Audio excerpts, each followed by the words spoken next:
तो छात्रों का है, और ये विद्यालय छात्रों के वजह से है। ये विद्यालय छात्रों के अभिभावक के कारण है। और विद्यालय में अगर कोई कहता है कि विद्यालय मेरा है तो उसकी कथन गलत है, क्योंकि विद्यालय में अगर बच्चे ही नहीं रहेंगे और बच्चे नहीं रहेंगे तो शिक्षक नहीं रहेंगे, और शिक्षक ही नहीं रहेंगे तो मेरा तो कोई औचित्य ही नहीं रह पाएगा। तो विद्यालय का अगर कोई नींव है तो उसे है। और मैं हमेशा अपने बच्चों के प्रति समर्पित रहता हूँ, उनकी पढ़ाई को लेकर, उनकी सांस्कृतिक और सामाजिक जो भी कार्य है उनके साथ में रहता हूँ, और सकारात्मक सोच के साथ मैं विद्यालय के छात्रों को पढ़ाने का कोशिश करता हूँ। I was reading a book and one thing I thought is my mind is a German scholar. He was a great German scholar. Says that eraser are made for those person who are willing to mistake. यानी German scholar ने कहा कि जो रबड़ होती है, जो रबड़ मिटाने वाली यंत्र होती है, वो उन छात्रों के लिए होती है जो गलती करते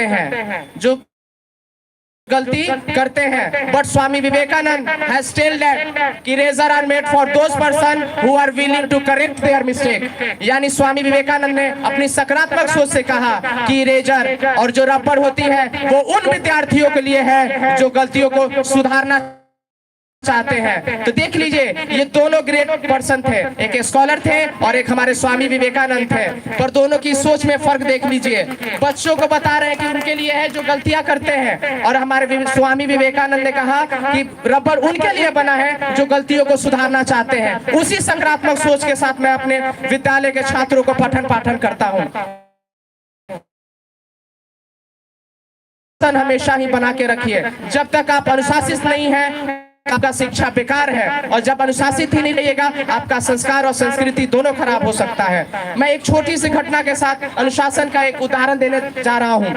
जिस तरह से नदी पे बांध बना रहता है और पानी आकर उस बांध के किनारे लग जाती है, हम पीने में, खाने में, अपने जानवरों को धोने में, खेती करने में प्रयोग करते हैं, मगर वही पानी उस बांध को तोड़ देता है और बांध रूपी ये काल ले लेता है। तो हम उस बाढ़ की संज्ञा कहते हैं, उसे कहते हैं ये बर्बाद कर दिया हमें। ये बांध के अंदर पानी था तो आप उसे प्रयोग करते थे और उसका जरूरतमंद का काम करते थे, तो कितना अच्छा लगता था। जब ऐसे ही बांध टूट गया और पानी बांध से बाहर निकल गया तो हम लोग को ये बाढ़ रूपी काल ले लिया। तो वही कहा जाता है अनुशासन भी उसी तरह है। अगर आप अनुशासित हैं तो अच्छे हैं, और अनुशासनहीन हो गए आप कितने भी पढ़े लिखे हैं ये मायने नहीं रखता है।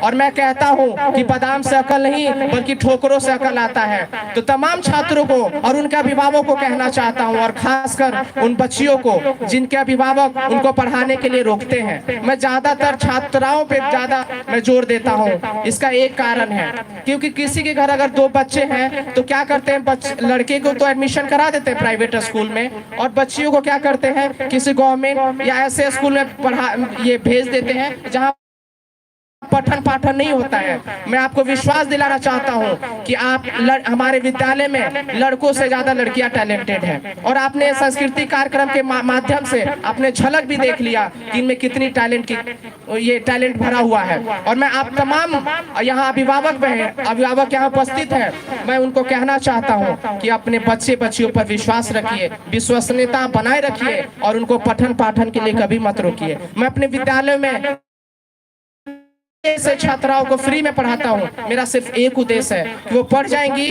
तो हमारा भी नाम होगा, उनके परिवार का भी नाम होगा, और वो काफी आगे बढ़ेंगे।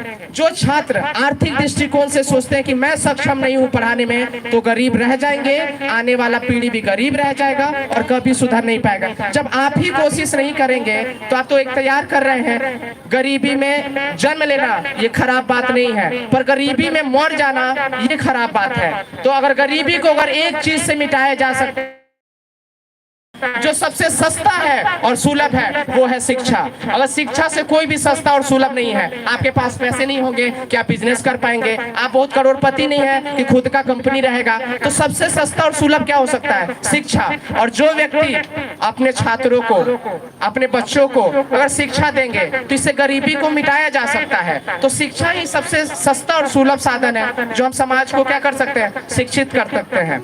मैं अपनी वाणी को विश्राम देने से पहले 2 शब्द बोलना चाहता हूँ कि मेरे इरादों का इंतहा अभी बाकी है, मेरे हौसलों की उड़ान अभी बाकी है, अभी तो नापी है मुट्ठी भर जमीन, नापने को पूरा आसमां बाकी है। धन्यवाद। बहुत बहुत धन्यवाद हमारे डायरेक्टर महोदय अभी पुष्पराज जी। इनके